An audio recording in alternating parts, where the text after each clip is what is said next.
ಎಡಮುರಿ ಬಲಮುರಿ. ಎಡಮುರಿ ಬಲಮುರಿ ಗಣೇಶ ಶಕ್ತಿ.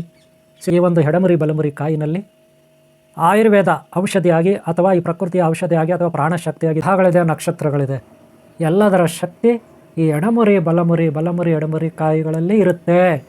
ಓಂ ಶಾಂತಿ. ವೀಕ್ಷಕರೇ, ಭಕ್ತರೇ, ಅಭಿಮಾನಿಗಳೇ, ಗುರುಮಕ್ಕಳೇ, ನಿಮ್ಮೆಲ್ಲರಿಗೂ ಒಳ್ಳೆಯದಾಗಲಿ. ಎಡಮುರಿ ಕಾಯಿ, ಬಲಮುರಿ ಕಾಯಿ.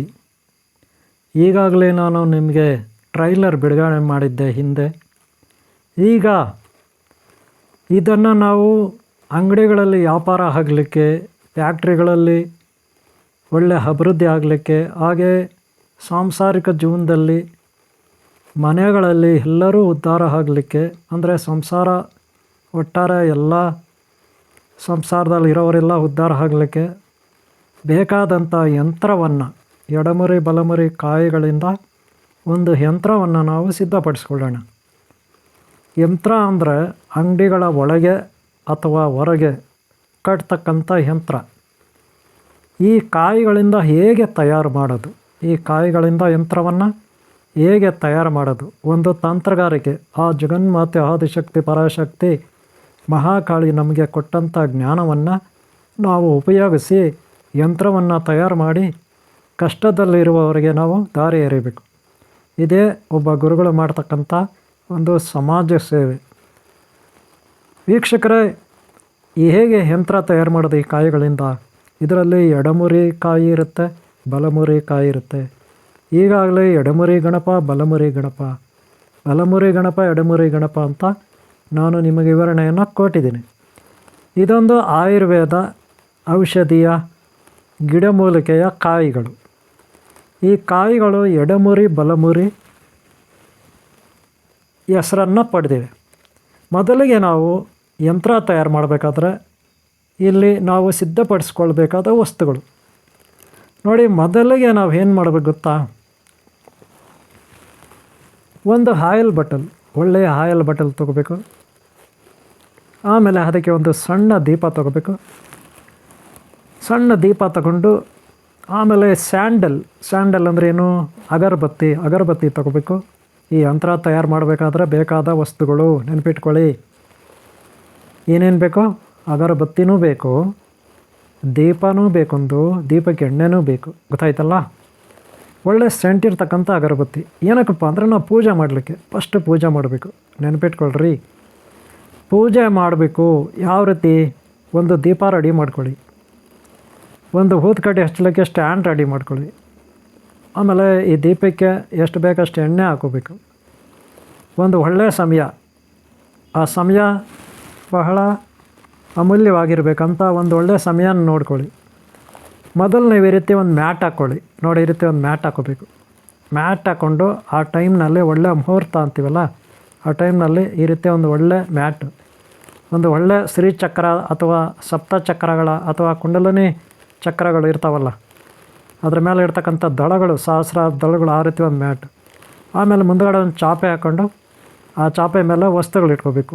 ಏನೇನು ವಸ್ತುಗಳು ಬೇಕು? ಎಡಮುರಿ ಬಲಮುರಿ ಎಡಮುರಿ ಕಾಯಿಗಳ ಯಂತ್ರವನ್ನು ತಯಾರು ಮಾಡಲಿಕ್ಕೆ ಇದರಲ್ಲಿ ಮೊದಲು ನಾವು ಯೆಲ್ಲೋ ಕಲರ್ ದಾರ, ಹಾಗೆ ಗೊರಾಚಾರು ಇದರೊಳಗಡೆ ಪುಡಿ ಇರುತ್ತೆ. ಆಮೇಲೆ ನಾನು ನಿಮ್ಗೆ ಬಿಚ್ಚಿ ತೋರಿಸ್ತೀನಿ. ಇದು ಒಂದು ಕಸ್ತೂರಿ ಇರುತ್ತೆ, ಇದನ್ನು ಆಮೇಲೆ ನಾನು ಬಿಚ್ಚಿ ತೋರಿಸ್ತೀನಿ. ಓಕೆನಾ? ಆಮೇಲೆ ನೋಡಿ, ಇಲ್ಲಿ ಗುಲಗಂಜಿ, ರೆಡ್ ಗುಲಗಂಜಿ, ವೈಟ್ ಗುಲಗಂಜಿ, ಆಮೇಲೆ ತಾಯಿತುಗಳೆಲ್ಲ ಇದೆ. ಅದೆಲ್ಲ ನಮಗೇನು ಬೇಡ. ತಾಯಿತುಗಳಿದೆ, ಈಗ ಸದ್ಯಕ್ಕೆ ಅದೆಲ್ಲ ಬೇಡ. ನಾವು ನಮಗೆ ಬೇಕಿರೋದು ಎಡಮುರಿ ಬಲಮುರಿ. ನೋಡಿ, ಇದು ತಾಯ್ತ ತಯಾರು ಮಾಡಲಿಕ್ಕೆ ಬೇಕಾಗಿರೋ ಶೀಟ್. ಇದು ಏನೋ ಪಂಚಲೋಹದ ಶೀಟ್ ಇರುತ್ತೆ, ಏನಕ್ಕೆ ತಾತಾಯಿ ಥರ. ಆಮೇಲೆ ನಮ್ಮ ಬಟ್ಟೆಗಳಿದೆ ನೋಡಿರಿ, ಯೆಲ್ಲೋ ಕಲರ್ ಬಟ್ಟೆ, ವೈಟ್ ಕಲರ್ ಬಟ್ಟೆ, ರೆಡ್ ಕಲರ್ ಬಟ್ಟೆ ಇರುತ್ತೆ. ಏತಕ್ಕೆ ಇದು ರೆಡ್ ಕಲರ್ ಬಟ್ಟೆ ಎಲ್ಲ ಅಂತ ನಾನು ತೋರಿಸ್ತೀನಿ. ಅದಕ್ಕೊಂದು ಕತ್ತರಿ ರೆಡಿ ಮಾಡ್ಕೊಳ್ಳಿ, ಒಂದು ಚೆನ್ನಾಗಿರೋ ಕತ್ತರಿ. ಓಕೆನಾ? ಕತ್ತರಿ ಇರಬೇಕು. ಈಗ ನಾವು ಏನು ಯಂತ್ರ ತಯಾರು ಮಾಡ್ತೀವಪ್ಪ ಅಂದರೆ, ವ್ಯಾಪಾರ ಆಗಲಿಕ್ಕೆ, ವ್ಯಾಪಾರ ಹೆಚ್ಚಿಸ್ಲಿಕ್ಕೆ ಅಥವಾ ಬೇಕಂದರೆ ಮೊದಲು ನಾವು ವ್ಯಾಪಾರ ಎಲ್ಲ ಇದೆಲ್ಲ ಯಂತ್ರ ತಯಾರು ಮಾಡಬೇಕಾದ್ರೆ ನಾನು ಆಗಲೇ ಹೇಳಿದೆ ಏನೇನು? ಈ ಕಾಯಿಗಳು, ಈ ಬಟ್ಟೆಗಳು, ಎಣ್ಣೆ, ದೀಪ, ಅಗರಬತ್ತಿ ಇದೆಲ್ಲ ಇರಬೇಕು. ಅರ್ಥ ಆಯ್ತೇನ್ರೆ? ಈಗ ನಾವು ಆಲ್ರೆಡಿ ಬಟ್ಟೆ ರೆಡ್ ಕಲರ್ ಬಟ್ಟೆ ಇದೆ, ಏತಿಗೆ ಗೊತ್ತಾ? ಯೆಲ್ಲೋ ಕಲರ್ ಬಟ್ಟೆ ಇದೆ, ಏತಿಗೆ ಗೊತ್ತಾ? ವೈಟ್ ಕಲರ್ ಬಟ್ಟೆ ಇದೆ, ಏತಿಗೆ ಗೊತ್ತಾ? ನೋಡಿ, ಇಲ್ಲಿ ನಾವು ವೈಟ್ ಕಲರ್ ಬಟ್ಟೆ ಶಾಂತಿ ಮಂತ್ರಕ್ಕಾಗಿ, ಶಾಂತಿಗಾಗಿ ನಾವು ಯಂತ್ರ ತಯಾರು ಮಾಡೋವಾಗ ಎಡಮರಿ ಬಲಮರಿ ಕಾಯಿಂದ ವೈಟ್ ಬೇಕು, ವೈಟ್ ಕಲರ್ ಬಟ್ಟೆ ಬೇಕು. ಏತಕಪ್ಪ ಅಂದರೆ ಶಾಂತಿಗೆ. ಶಾಂತಿ ಅಂದ್ರೇನು? ಮುಕ್ತಿ, ಜೀವನ ಮುಕ್ತಿ, ಮೋಕ್ಷ. ಅದೇ ಎಲ್ಲ ಕಲರ್ ಹಂಗಲ್ಲ. ಈ ಕಡೆ ನಾವು ಶಾಂತಿನೂ ಬೇಕು, ಹಾಗೆ ಮೀಡಿಯಮ್ ಆಗಿ. ಹಾಗೆ ರೆಡ್ ಕಲರ್ ಇದೆಯಲ್ಲ, ಇದು ಹೆಂಗಂದ್ರೆ ಇದು ದುಷ್ಟರ ಸಂಹಾರಕ್ಕೆ, ವಿರೋಧಿಗಳ ಸಂಹಾರಕ್ಕೆ ರೆಡ್ ಕಲರ್ ಬಟ್ಟೆ. ಗೊತ್ತಾಯ್ತಲ್ಲ? ಅದನ್ನು ನಾನು ಎಕ್ಸ್ಪ್ಲೈನ್ ಮಾಡ್ತೀನಿ ಯಾವ ರೀತಿ ಅಂದ್ಬಿಟ್ಟು. ಇದು ಎಲ್ಲ ಕಲರ್ ಏತಕ್ಕಂದ್ರೆ ನಾವು ಯಾರು ತಂಟೆಗೆ ಹೋಗಲ್ಲ, ಮೀಡಿಯಮ್. ನಾವು ಕೆಟ್ಟವರಲ್ಲ, ನಮ್ಮ ತಂಟೆಗೆ ಬಂದರೆ ಯಾರನ್ನೂ ಬಿಡಲ್ಲ. ಅದಕ್ಕೆ ಸೂತ್ರ ಇದು ಎಲ್ಲ ಕಲರ್ ಬಟ್ಟೆ. ಅದೇ ಶಾಂತಿ ಹೆಂಗಂದ್ರೆ ಯಾವಾಗಲೂ ಶಾಂತಿ ಮಂತ್ರ, ಯಾರು ಏನಾದರೂ ಮಾಡ್ಕೊಂಡು ಹೋಗಲಿ ಅಂತ. ಎಲ್ಲ ಕಲರು ಸಾಮಾನ್ಯ ಮಧ್ಯಮ ವರ್ಗ. ರೆಡ್ ಕಲರು ತುಂಬ ಡೇಂಜರ್, ನಾವು ಡೇಂಜರ್ ಅಂತೀವಲ್ಲ ಹಾಗೆ. ಅಂದರೆ ಈ 3 ಕಲರ್ ಬಟ್ಟೆಯಲ್ಲಿ ಎಡಮುರಿ ಬಲಮುರಿ ಹಾಕ್ತೀವಿ ನಿಜ. ನಮಗೆ ಎಷ್ಟು ಬೇಕಷ್ಟು ಕಟ್ ಮಾಡಿಕೊಂಡು ನಾವು ಹಾಕ್ತೀವಿ, ಆ ಕಾಯಿಗಳನ್ನು ಜೋಡಿಸ್ತೀವಿ ಬಟ್ಟೆನಲ್ಲಿ. ಅದು ಹೇಗೆ ಅಂತ ನಾನು ನಿಮಗೆ ತೋರಿಸ್ಕೊಡ್ತೀನಿ. ಗೊತ್ತಾಯ್ತಲ್ಲ? ಇವತ್ತು ನೋಡಿ ನಿಮಗೆ ಒಂದು ಕ್ಲಾರಿಟಿ ಬರುತ್ತೆ. ಗೊತ್ತಾಯ್ತಲ್ಲ? ದೃಷ್ಟಿ ಅಂದ್ರೇನು? ನಮ್ಮ ಅಂಗಡಿ ಮೇಲೆ ಕಣ್ಣು ಬೀಳಬಾರ್ದು, ನಮ್ಮ ಮನೆ ಮೇಲೆ ಕಣ್ಣು ಬೀಳಬಾರ್ದು, ನಾವು ಬೆಳೀತಕ್ಕಂಥ ಬೆಳೆಗಳ ಮೇಲೆ ಬೇರೆಯವ್ರ ದೃಷ್ಟಿ ಬೀಳಬಾರ್ದು. ಅಂದರೆ ಅವ್ರ ದೃಷ್ಟಿ ಬೀಳಬಾರ್ದು ಅಂದರೆ ಏನು ಮಾಡಬೇಕು? ನಾವು ರೆಡ್ ಕಲರ್. ಹಾಗೆ ಶತ್ರುನಾಶಕ ಅಂದರೆ ಆಕರ್ಷಕ ವಿಕರ್ಷಕ. ಅದು ಶತ್ರುಗಳನ್ನು ನಾಶ ಮಾಡೋಕ್ಕೂ ಕೂಡ ಅದು ಆ ರೆಡ್ ಕಲರ್ ಬಟ್ಟೆ ಆಗುತ್ತೆ. ಹಾಗೆ ನಮ್ಮ ಮೇಲೆ ದೃಷ್ಟಿ ಬೀಳಬಾರ್ದು, ಯಾರು ಕಣ್ಣು ಬೀಳಬಾರ್ದು ಅಂದರೂ ಕೂಡ ಆ ರೆಡ್ ಕಲರ್ ಬಟ್ಟೆ ಆಗುತ್ತೆ. ಅದಕ್ಕೆ ಯಾವ ಕಾಯಿಗಳು ಹಾಕಬೇಕು, ಹೇಗೆ ಕಾಯಿಗಳಾಗಬೇಕು, ಹೇಗೆ ಕಾಯಿಗಳು ಜೋಡಿಸ್ಬೇಕು ಅನ್ನೋದನ್ನು ನಾನು ಇವಾಗ ನಿಮಗೆ ತೋರಿಸ್ಕೊಡ್ತೀನಿ, ಪೂರ್ಣ ಪ್ರಮಾಣದಲ್ಲಿ ತೋರಿಸ್ಕೊಡ್ತೀನಿ. ಹಾಗೆ ಹೂವು ಕೂಡ ತೊಗೋಬೇಕು. ನೆನ್ಪಿಟ್ಕೊಳ್ಳಿ, ಹೂವು ಕರ್ಪೂರ ಇದು ತೊಗೋಬೇಕು. ಸೇಮ್ ನೀವು ಮನೇಲಿ ಹೇಗೆ ಪೂಜೆ ಮಾಡ್ತೀರ ಹಾಗೆ ಒಂದು ದೇವ್ರು ಇಟ್ಕೊಂಡು, ಹೇಗೆ ಎಡಮುರಿ ಬಲಮುರಿ ಗಣಪ, ಒಂದು ಚಿಕ್ಕ ಫೋಟೋ ತಗೊಳ್ಳಿ. ಎಡಮುರಿ ಬಲಮುರಿ ಗಣಪ, ಸಿದ್ಧಿ ಬುದ್ಧಿ ಧೂಮ್ರಕೇತು ಕಲ್ಕಿ ಗಣಪ, ಅಥವಾ ಶ್ರೀ ವೆಲ್ಲಿ ಮಾತಾ ದೇವಸೇನ ಮಾತಾ ಕುಮಾರಸ್ವಾಮಿ ಫೋಟೋ, ಹಾಗೆ ಅನಂತ ಪದ್ಮಾವತಿ ಅನಂತಲಕ್ಷ್ಮಿ ಫೋಟೋ. ಇಷ್ಟು ಫೋಟೋ ತಗೊಳ್ಳಿ. ಹಾಗೆ ಗೌರಿ ಗಂಗಾಧರೇಶ್ವರ, ಹಾಗೆ ಆದಿಶಕ್ತಿ ಪರಾಶಕ್ತಿ, ಹಾಗೆ ಬ್ರಹ್ಮಾಜಿ ಸರಸ್ವತಿ, ಇವ್ರದ್ದು ಸ್ವಚ್ಛಂದ್ರ ದೇವತೆಗಳು ಗುರುಗಳು. ಒಟ್ಟಾರೆ ಸಿದ್ಧಿ ಬುದ್ಧಿ ಗಣಪ, ಶ್ರೀ ವೆಳ್ಳಿಮಾತ ದೇವಸ್ಥಾನ ಕುಮಾರಸ್ವಾಮಿ, ಅನಂತ ಪದ್ಮಾವತಿ ಅನಂತಲಕ್ಷ್ಮಿ. ಓಕೆನಾ? ಈ ಒಂದು ಫೋಟೋ ನಿಮ್ಮ ಮನೇಲಿ ಇರುತ್ತೆ, ದೇವ್ರ ಮನೇಲಿ. ಅದನ್ನು ಒಂದು ಚಿಕ್ಕ ಫೋಟೋ ಇಟ್ಕೊಳ್ಳಿ. ಎಡಮುರಿ ಬಲಮುರಿ ಗಣಪತಿ ಮೇಯ್ನ್. ಓಕೆನಾ? ಈಗ ನೋಡೋಣ ಯಾವ ರೀತಿ ಇದನ್ನು ತಯಾರು ಮಾಡೋದು ಅಂತ ನೋಡೋಣ, ಏನೇನು ಬೇಕಂತ. ಇಲ್ಲಿ ಇನ್ನೊಂದಿದೆ ನಿಮಗೆ ವಿಶೇಷವಾದ್ದು. ನೋಡಿ, ಇದು ರಕ್ತಭೂತಾಳೆ ಚಕ್ಕೆ. ಈ ಚಕ್ಕೆ ಏತಕಪ್ಪ ಅಂದರೆ ವಶೀಕರಣಕ್ಕೆ. ಇದರ ಗುಣ ಏನಪ್ಪ ಅಂದರೆ ವೆಯ್ಟ್ಲೆಸ್ ಇದೆ, ಒಳ್ಳೆ ಥರ್ಮೋಕೋಲರ್ ಥರ ವೆಯ್ಟ್ಲೆಸ್ ಆಗಿರುತ್ತೆ, ತೂಕನೇ ಇರಲ್ಲ ಒಂಚೂರು ಕೂಡ. ಆದರೆ ಒಣಗಿ ಹೋಗಿರುತ್ತೆ ನೋಡೋಕ್ಕೆ. ಇದನ್ನು ಚುಚ್ಚಿದ್ರೆ ಇದರೊಳಗಡೆ ರಕ್ತ ಥರ ಬರುತ್ತೆ, ಅಂದರೆ ನೀರು ಬರುತ್ತೆ. ನೋಡೋಕ್ಕೆ ವೆಯ್ಟ್ಲೆಸ್ಸು, ಒಂಚೂರು ಕೂಡ ವೆಯ್ಟ್ ಇರಲ್ಲ. ಇದನ್ನು ಕೈಯಲ್ಲಿ ಎತ್ಕೊಂಡು ನೋಡಿದ್ರೇ ಅದೃಷ್ಟ ಯೋಗ. ವೆಯ್ಟ್ಲೆಸ್ ಅಂದರೆ ವೆಯ್ಟ್ಲೆಸ್ಸು, ಆದರೆ ಇದನ್ನು ಚುಚ್ಚಿದ್ರೆ ಏನಾಗುತ್ತೆ, ಅದರೊಳಗಡೆಯಿಂದ ನೀರು ಬರುತ್ತೆ. ಇದನ್ನು ರಕ್ತಭೂತಾಳೆ ಅಂತಾರೆ. ಇದರದ ಒಂದು ಪೀಸ್ಗಳನ್ನು ನಾವು ತಾಯ್ತದೊಳಗಡೆ ಹಾಕ್ಬೋದು. ನೋಡಿ ಎಷ್ಟು ತೇವ ಇದೆ, ಅಲ್ಲಿ ನೀರು ಥರ ಬಂದಿದೆ. ಗೊತ್ತಾಯ್ತಲ್ಲ? ನೀರು ಥರ ಅದು ಬಂದಿರುತ್ತೆ, ನೀರು ಥರ ಬಂದಿರುತ್ತೆ ಚುಚ್ಚಿದ್ರೆ. ಗೊತ್ತಾಯ್ತಲ್ಲ? ಒಳಗಡೆಯಿಂದ ನೀರು ಥರ ಬಂದುಬಿಡುತ್ತೆ. ಇದ್ರ ಕ್ಯಾರೆಕ್ಟ್ರದು. ಇದನ್ನು ರಕ್ತಭೂತಾಳೆ ಅಂತೀವಿ. ಇದನ್ನು ನಾವು ಹೇತಕ್ಕೆ ಉಪಯೋಗಿಸ್ತೀವಿ ಅಂದರೆ ಇದರಲ್ಲಿರೋ ಒಂದೊಂದು ಪೀಸ್ ಕಟ್ ಮಾಡ್ಕೋಬೇಕು. ಆ ಕಟ್ ಮಾಡಿಕೊಂಡು ನಾವು ತಾಯ್ತಕ್ಕೆ, ಆಮೇಲೆ ಕೆಲವು ಯಂತ್ರಗಳಿಗೆ ಇದನ್ನು ಹಾಕಬೇಕು ಒಳಗಡೆ. ಗೊತ್ತಾಯ್ತಲ್ಲ? ಇದೇನಕ್ಕಂದರೆ ವಶೀಕರಣಕ್ಕೆ. ಉದಾಹರಣೆಗೆ ನಮಗೆ ವ್ಯಾಪಾರ, ಇನ್ನೊಂದು ಮತ್ತೊಂದು ಏನೇ ಆಗಲಿ ವಶೀಕರಣಕ್ಕೆ ಇದು ಬಹಳ ಮುಖ್ಯವಾದ ಪಾತ್ರವನ್ನು ವಹಿಸುತ್ತೆ. ಆದರೆ ಇದು ತಿನ್ನೋವಾಗಿಲ್ಲ, ಯಾವುದಕ್ಕೂ ಯೂಸ್ ಮಾಡೋಂಗಿಲ್ಲ. ನೋಡಿ, ನೀರು ಬಂದಿದೆ, ನೋಡಿ ಕಾಣಿಸ್ತಾ? ಇದರ ರಹಸ್ಯ ನೋಡಿ. ಮೇಲೆ ನೋಡೋಕ್ಕೆ ವೆಯ್ಟ್ಲೆಸ್ಸು, ಒಂಚೂರು ಕೂಡ ತೂಕ ಇರಲ್ಲ. ಆದರೆ ನೋಡಿ ಚುಚ್ಚಿದ್ರೆ ಹೆಂಗೆ ನೀರು ನೋಡಿ ಒಳಗಡೆ ಹೆಂಗಿದೆ, ಕಾಣಿಸ್ತಾ ನೀರು? ತುಂಬ ಆಶ್ಚರ್ಯಕರ ಸಂಗತಿ. ಅಲ್ಲಿಗೂ ತುಂಬ ಏಜ್ ಆಗಿದೆ ಅದಕ್ಕೆ. ಗೊತ್ತಾಯ್ತಲ್ಲ? ನೋಡಿ, ನಾವು ಇವತ್ತು ಎಡಮುರಿ ಬಲಮುರಿ ಯಂತ್ರವನ್ನು ತಯಾರು ಮಾಡಬೇಕು. ಅದಕ್ಕೆ ಮೊದಲು ರಕ್ತಭೂತಾಳಿನಲ್ಲಿ ಒಂದು ಪೀಸ್ ಕಟ್ ಮಾಡ್ಕೋಬೇಕು. ನೋಡಿ, ಆ ಪೀಸು ನೋಡ್ಕೊಳ್ಳಿ, ಒಂಚೂರು ಪೀಸ್ ಅಲ್ವ ಇದು? ಈ ಪೀಸ್ ಇದೆಯಲ್ಲ, ಆ ಥರ ಒಂದು ಪೀಸ್ ಇದ್ರೂ ನಡೀತದೆ. ಬೇಕಾ ಒಂದು 2-3 ಪೀಸ್ ಕಟ್ ಮಾಡ್ಕೊಳ್ಳಿ, ಇಲ್ಲ ಇನ್ನೂ ಸ್ವಲ್ಪ ದೊಡ್ಡದಾಗಿ ಕಟ್ ಮಾಡ್ಕೊಳ್ಳಿ. ಎಡಮುರಿ ಬಲಮುರಿ ಕಾಯಿಗಳಿಂದ, ಗಿಡಮೂಲಿಕೆ ಕಾಯಿಗಳಿಂದ ನಾವು ಯಂತ್ರವನ್ನು ಇವತ್ತು ತಯಾರು ಮಾಡಬೇಕು. ಏನಕ್ಕೆ? ವ್ಯಾಪಾರ ಚೆನ್ನಾಗಿ ಆಗಬೇಕಂದ್ರೆ, ಹೆಂಡ್ತಿ ಗಂಡ ಮಕ್ಕಳಾಗಲಿಲ್ಲ ಅಂದರೆ, ಯಾವುದೋ ಒಂದು ರೈತರು ಬೆಳೆ ಹಾಕಿದರೆ ಅದಕ್ಕೆ ಆಗಲಿಲ್ಲ ಅಂದರೆ, ಅದಕ್ಕೆ ಬೇಕಾದ ವಸ್ತುಗಳು ಏನೇನು ನೋಡ್ರಿ. ಈ ಯಂತ್ರ ತಯಾರು ಮಾಡೋಕ್ಕೆ ರಕ್ತ ಭೂತಾಳೆದು 1-2-3 ಪೀಸ್ಗಳು. ಆಮೇಲೆ ಗೊರಾಚಾರ್ದು ಓಪನ್ ಮಾಡಿದ್ದೀನಿ ಈಗ ನೋಡಿ. ಗೊರಾಚಾರ್ದು ಓಪನ್ ಮಾಡಿದ್ದೀನಿ ನೋಡಿ. ಈ ಕವರ್ ಒಳಗಡೆ ಸಣ್ಣ ಸಣ್ಣ ಪೀಸ್ಗಳಿರುತ್ತೆ. ಇದರಲ್ಲಿ 1 ಪೀಸ್ 2 ಪೀಸು ಅದ್ರ ಜೊತೆಗೆ ಹಾಕ್ಕೋಬೇಕು. ಯಾವುದ್ರ ಜೊತೆಗೆ? ಎಲ್ಲ ಒಟ್ಟಿಗೆ ಆ ಡಬ್ಬಿಯಲ್ಲಿ ಹಾಕ್ಕೊಳ್ಳೋಣ. ಈಗ ನಾವು ಈ ಡಬ್ಬಿನಲ್ಲಿ ಹಾಕ್ಕೊಳ್ಳೋಣ. ಈ ಡಬ್ಬಿನಲ್ಲಿ ಹಾಕ್ಕೊಂಡು ಆಮೇಲೆ ಅದು ಗೊರಾಚಾರು 1-2-3 ಪೀಸ್ ಅದರಲ್ಲೇ ಹಾಕ್ಕೋಬೇಕು. ಅದ್ರ ಜೊತೆಗೆ ಕಸ್ತೂರಿ, ಯಾವುದು ಕಸ್ತೂರಿ ಕೂಡ ಹಾಕ್ಕೋಬೇಕಾಗುತ್ತೆ ನೋಡಿ. ಇದು ಕಸ್ತೂರಿ ಡಬ್ಬಿ ಇರುತ್ತೆ. ಇದರೊಳಗಡೆ ಒಂದು ಅದೇ ಥರ ಪಾಕೆಟ್ ಇರುತ್ತೆ. ನಾನು ಬಿಚ್ಚಿ ತೋರಿಸ್ತೀನಿ ಈಗ ನಿಮಗೆ. ಈ ಕಸ್ತೂರಿ ಪೀಸ್ಗಳನ್ನು ಅದರಲ್ಲಿ ಹಾಕ್ಕೋಬೇಕು. ಏತಕ್ಕೆ? ನಾವು ಎಡಮರಿ ಬಲಮರಿ ಗಿಡಮೂಲಿಕೆ ಕಾಯಿಗಳಿಂದ ಯಂತ್ರ ತಯಾರು ಮಾಡಲಿಕ್ಕೆ. ಆ ಯಂತ್ರ ಏತಕ್ಕಾಗುತ್ತೆ? ಅಂಗಡಿಗಳ ಹತ್ರ ವಶೀಕರಣ, ವ್ಯಾಪಾರ ಆಗಲಿಕ್ಕೆ. ಅರ್ಥ ಆಯ್ತಲ್ಲ? ಬೇರೆ ಇನ್ನೇನಾದರೂ ಗೊತ್ತಾಯ್ತಲ್ಲ? ಈಗ ನೋಡೋಣ ಯಾವ ರೀತಿ ಬಟ್ಟೆ ಕಟ್ ಮಾಡ್ಕೋಬೇಕು ನಾವು. ಅರ್ಥ ಆಯ್ತೇನ್ರಿ? ಮೊದಲೇ ಕ್ಯಾಮ್ರಾನಲ್ಲಿ ನಾನು ಫಿಕ್ಸ್ ಮಾಡ್ತೀನಿ. 1-2 ನಿಮಿಷ ರೀ.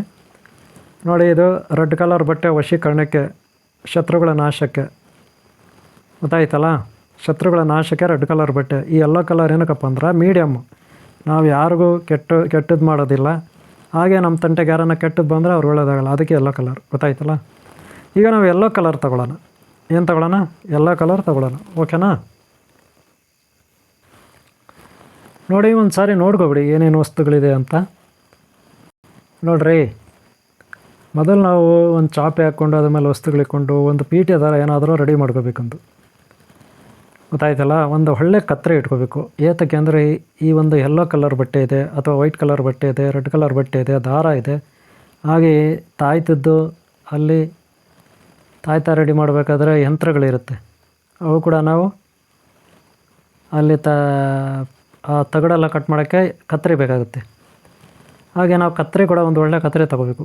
ನೋಡಿ, ಈ ರೀತಿ ಬಟ್ಟೆ ಕಟ್ ಮಾಡ್ಬೇಕಂದ್ರೆ ಇವತ್ತು ನಾವು ಎಡಮುರಿ ಬಲಮುರಿ ಕಾಯಿಗಳ ಒಂದು ಯಂತ್ರವನ್ನು ತಯಾರು ಮಾಡಲಿಕ್ಕೆ ಈ ಬಟ್ಟೆ ಕಟ್ ಮಾಡ್ತಾಯಿದ್ವಿ. ಈಗ ಅದೇ ನಾವು ಯೆಲ್ಲೋ ಕಲರ್ ಬಟ್ಟೆ ಯಾಕೆ ತೊಗೊಂಡಿದ್ದೀನಿ ಅಂದರೆ, ನೋಡಪ್ಪ, ಇದು ಮೀಡಿಯಮ್ಮು. ನಾವು ಯಾರಿಗೂ ಕೆಟ್ಟದ್ದು ಮಾಡಲ್ಲ, ನಮಗೂ ಯಾರು ಕೆಟ್ಟದ್ದು ಮಾಡಬಾರ್ದು. ನಮ್ಮ ವ್ಯಾಪಾರ ಚೆನ್ನಾಗಿ ನಡಿಬೇಕು, ನಮ್ಮ ಮನೆ ಉದ್ಧಾರ ಆಗಬೇಕು, ನಮ್ಮ ಫ್ಯಾಕ್ಟ್ರಿ ಉದ್ಧಾರ ಆಗಬೇಕು, ಹಾಗೆ ಹೊಲ ಗದ್ದೆ ಬೆಳೆಗಳು ಚೆನ್ನಾಗಾಗಬೇಕು. ಅದಕ್ಕೆ ಅಂದರೆ ನಮ್ಮ ಪಾಡಿಗೆ ನಾವಿದ್ದೀವಿ, ನಮ್ಗಳೇದಾಗಬೇಕಷ್ಟೇ. ಅದಕ್ಕೆ ಯೆಲ್ಲೋ ಕಲರ್ ಬಟ್ಟೆ ನೆನಪಿಟ್ಕೊಳ್ಳಿ.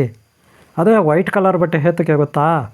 ಮುಕ್ತಿ, ಜೀವನ್ಮುಕ್ತಿ, ಮೋಕ್ಷ, ಸನ್ಯಾಸಿಗಳಿಗೆ ತಪಸ್ಸಾಧನೆ ಯಾವುದು ಬೇಡ ನಮಗೆ ಅಂತ ಕೂತ್ಕೋತಾರಲ್ಲ, ಅದಕ್ಕೆ ವೈಟ್ ಕಲರ್ ಬಟ್ಟೆ. ಅದೇ ರೆಡ್ ಕಲರ್ ಬಟ್ಟೆ ಏತಕ್ಕೆ ಗೊತ್ತಾ? ಶತ್ರುಗಳ ನಾಶಕ್ಕೆ. ನೆನಪಿಟ್ಕೊಳ್ಳಿ, ಶತ್ರುಗಳ ನಾಶಕ್ಕೆ ಯಾವುದು? ರೆಡ್ ಕಲರ್ ಬಟ್ಟೆ.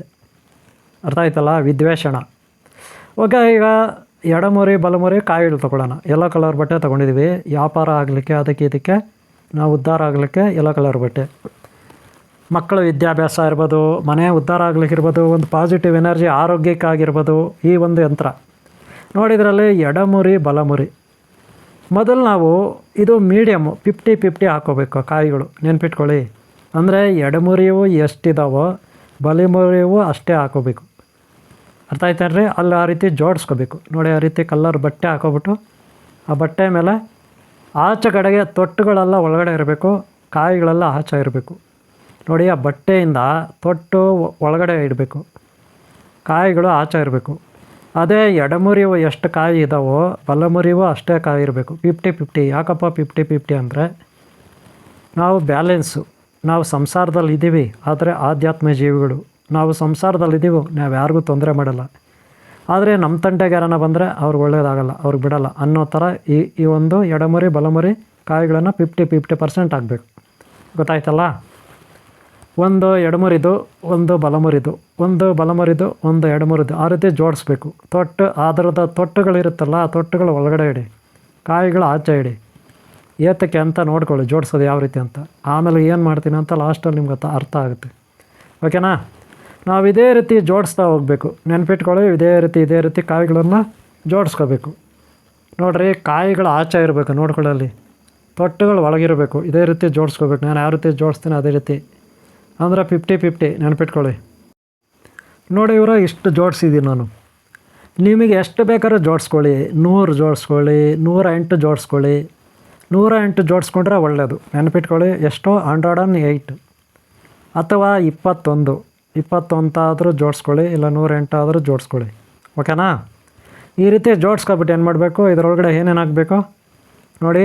ಗುಲಗಂಜಿ ಇರುತ್ತೆ, ರೆಡ್ ಗುಲಗಂಜಿ. ಎಷ್ಟಪ್ಪ ಅಂದರೆ 9 ಹಾಕಿ. 9 ರೆಡ್ ಗುಲಗಂಜಿ ಹಾಕಿ. ನೆನಪಿಟ್ಕೊಳ್ಳಿ.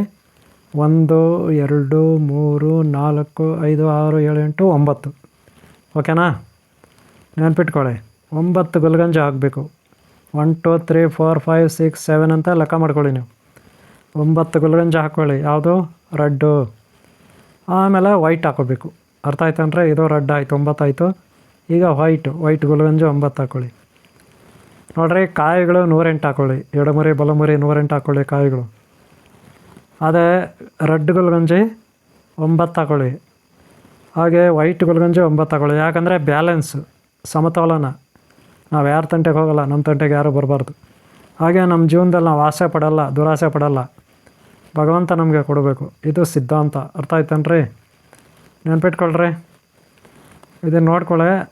ನಾನು ಏನು ಹಾಕ್ತಾಯಿದ್ದೀನಿ, ಎಷ್ಟು ಮಾಡ್ತಾಯಿದ್ದೀನಿ ಅಂತ. ಗುಲಗಂಜಿ 9 ಹಾಕಿದ್ದೀನಿ. ಕಾಯಿಗಳು ಒಂದು 108. ಎಡಮುರಿ ಬಲಮುರಿ ನೆನಪಿಟ್ಕೊಳ್ಳಿ. ಅದು 54, ಅದು 54 ಸಾಕು, ನಡೀತದೆ.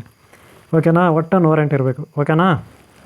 ಇಷ್ಟಾದಮೇಲೆ ಏನಪ್ಪ ಅಂದರೆ ನೆಕ್ಸ್ಟ್ ಲೆವೆಲ್ಗೆ ಹೋಗೋಣ. ಈಗ ನೋಡ್ರಿ, ಮೊದಲನೇ ಲೆವೆಲು ಬಟ್ಟೆ ಕಟ್ ಮಾಡ್ಕೋಬೇಕು. ಅದಕ್ಕೂ ಆಮೇಲೆ ದೀಪ ಎಲ್ಲ ರೆಡಿ ಮಾಡ್ಕೋಬೇಕು, ಎಣ್ಣೆ ಎಲ್ಲ ಹಾಕಿರಬೇಕು. ಆಮೇಲೆ ಬಟ್ಟೆ ಕಟ್ ಮಾಡ್ಕೋಬೇಕು. ಗೊತ್ತಾಯ್ತಾ? ಅದರೊಳಗೆ ನೋಡಿ, ಇದು ನೋಡಿ ಹೇಳಿದೆ ನಾನು, ಆಗ ಮೊದಲೇ ಹೇಳಿದೆ ನಾನು. ಏನೋ ಗೊರಾಚಾರ ಇರುತ್ತಲ್ಲ ಅದು. ಆಮೇಲೆ ಇನ್ನೇನು ರಕ್ತಭೂತಾಳೆ, ಆಮೇಲೆ ಕಸ್ತೂರಿ, ಅದೆಲ್ಲ ಆವಾಗಲೇ ಡಬ್ಬಿಯಲ್ಲಿ ಹಾಕಿದ್ನಲ್ಲ ಅದು. ಗೊತ್ತಾಯ್ತಾ? ಇನ್ನೂ ಸ್ವಲ್ಪ ನಾವು ರಕ್ತಭೂತಾಳೆ ಹಾಕ್ಕೊಬಿಡೋಣ. ಇನ್ನು ಸ್ವಲ್ಪ ರಕ್ತಭೂತಾಳೆ ಹಾಕ್ಕೊಳ್ಳೋಣ, ಬೇಕಂದರೆ ಕಟ್ ಮಾಡಿ ಹಾಕ್ಕೊಬೋದು, ತೊಂದರೆ ಏನಿಲ್ಲ. ಏನಕ್ಕೆ? ವಶೀಕರಣಕ್ಕೆ. ಆಮೇಲೆ ಗೋರಾಚಾರ ಆಯಿತು, ಆಮೇಲೆ ಕಸ್ತೂರಿ ಆಯಿತು, ಆಮೇಲೆ ಗುಲಗಂಜಿ ಆಯಿತು. ಗೊತ್ತಾಯ್ತಾ? ಅರ್ಥ ಆಯ್ತಲ್ಲ? ಈಗ ನೀಟಾಗಿ ಸುತ್ತಬೇಕು. ಯಾವ ರೀತಿ ಅಂದರೆ ಗುಲಗಂಜಿ, ಆ ಗೋರಾಚಾರ ಪೀಸು, ಕಸ್ತೂರಿ ಪೀಸು ಅದೆಲ್ಲ ಆಚೆ ಕಡೆ ಹೋಗಬಾರ್ದು.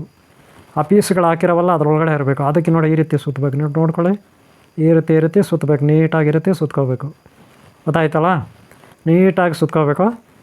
ಆ ಕಡೆಯಿಂದ ನಾವು ಈ ಕಡೆಗೆ ರೊಟೇಟ್ ಮಾಡ್ಕೋಬೇಕು. ಈ ಬಟ್ಟೆ ನೀಟಾಗಿ ಸುತ್ಕೋಬೇಕು. ನಾನು ಯಾವ ರೀತಿ ಸುತ್ತ ನೋಡ್ರಿ, ಬಟ್ಟೆ ನೀಟಾಗಿ ಸುತ್ಕೋಬೇಕು. ಇವಾಗ ಕೆಳಗಡೆಗೆ ಬೀಳೋದಿಲ್ಲ ನೋಡಿ. ಕೆಳಗಡೆಗೆ ಬಟ್ಟೆ ಸುತ್ತಬಿಟ್ಟಿದ್ವಿ, ಕಾಯಿಗಳು ಕೆಳಗಡೆ ಬೀಳೋಲ್ಲ. ಆದರೆ ಸುತ್ತವಾಗ ನೀಟಾಗಿ ನೋಡ್ಕೊಳ್ಳಿ. ಆ ಕಡೆಗೆ ಅರ್ಧ ಇರ್ತದೆ, ಆಚೆ ಕಡೆಗೆ ನೆನ್ಪಿಟ್ಕೊಳ್ಳಿ.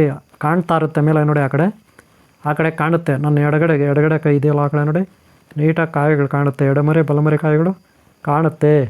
ಈಗ ನೋಡಿ ಈ ರೀತಿ ಸುತ್ಕೊಂಡಿವಿ ಅಲ್ವಾ? ಕಾಣಬೇಕು ನೋಡಿರಿ. ನಾನು 108 ಹಾಕಿದ್ದೀನಿ. ಬೇಗ ನೀವು 1008 ಹಾಕಿ, 508 ಹಾಕಿ, ಅದು ನಿಮ್ಮಿಷ್ಟ. ಅದಾಯ್ತು ನೋಡಿ. ಕಾಣುತ್ತಾ? ಹೆಂಗೆ ಕಾಣುತ್ತೆ ಇವಾಗ ನೋಡಿರಿ. ಕಾಣುತ್ತಲ್ಲ? ಮೇಲ್ಗಡೆ ಆ ರೀತಿ ಇರಬೇಕು. ಗೊತ್ತಾಯ್ತಾ? ಮೇಲ್ಗಡೆ ಆ ರೀತಿ ಕಾಣಬೇಕು. ನೆನ್ಪಿಟ್ಕೊಳ್ಳಿ, ಮೇಲ್ಗಡೆ ಆ ರೀತಿ ಕಾಣಬೇಕು. ನೆನ್ಪಿಟ್ಕೊಳ್ಳಿ. ಆಮೇಲೆ ಕೆಳಗಡೆ ಬಟ್ಟೆ ಕಟ್ಟಬೇಕು. ಅದಕ್ಕೆ ದಾರ ಸುತ್ತಬೇಕಾಗುತ್ತೆ. ನಾನು ತೋರಿಸ್ತೀನಿ ಇವಾಗ ನಿಮ್ಗೆ ದಾರ ಸುತ್ತೋದು ಯಾವ ರೀತಿ ಅಂತ ತೋರಿಸ್ತೀನಿ. ಓಕೆನಾ? ಇದಕ್ಕೆ ಯೆಲ್ಲೋ ಕಲರ್ ಬಟ್ಟೆ, ಯೆಲ್ಲೋ ಕಲರ್ ದಾರನೇ ಸುತ್ತಬೇಕು. ನೆನ್ಪಿಟ್ಕೊಳ್ಳಿ, ಯೆಲ್ಲೋ ಕಲರ್ ಬಟ್ಟೆ, ಯೆಲ್ಲೋ ಕಲರ್ ದಾರನೇ ಸುತ್ತಬೇಕು. ಗೊತ್ತಾಯ್ತಲ್ಲ? ಯೆಲ್ಲೋ ಕಲರು ಏತಕ್ಕೆ ಅಂದರೆ ನಮ್ಮ ಅಂಗಡಿಗೆ ನಾವು ಶತ್ರುಗಳ ಕಾಟದಿಂದ ಮುಕ್ತರಾಗಬೇಕು. ಮನೆಯಲ್ಲಿ ಶತ್ರುಗಳ ಕಾಟದಿಂದ ಮುಕ್ತರಾಗಬೇಕು. ಯಾವುದೋ ಒಂದು ಫ್ಯಾಕ್ಟ್ರಿ, ಹೊಲ, ಗದ್ದೆ, ತೋಟ ಅಥವಾ ಗಾಡಿ, ನೀವು ಗಾಡಿಗೆ ಕೂಡ ಇದನ್ನು ಕಟ್ಬೋದು. ನೋಡಿ, ದಾರನ ಈ ರೀತಿ ಸುತ್ತಬೇಕು. ನೆನ್ಪಿಟ್ಕೊಳ್ಳಿ. ನಾನು ಸುತ್ತಾ ಇದ್ದೀನಿ ನೋಡಿ.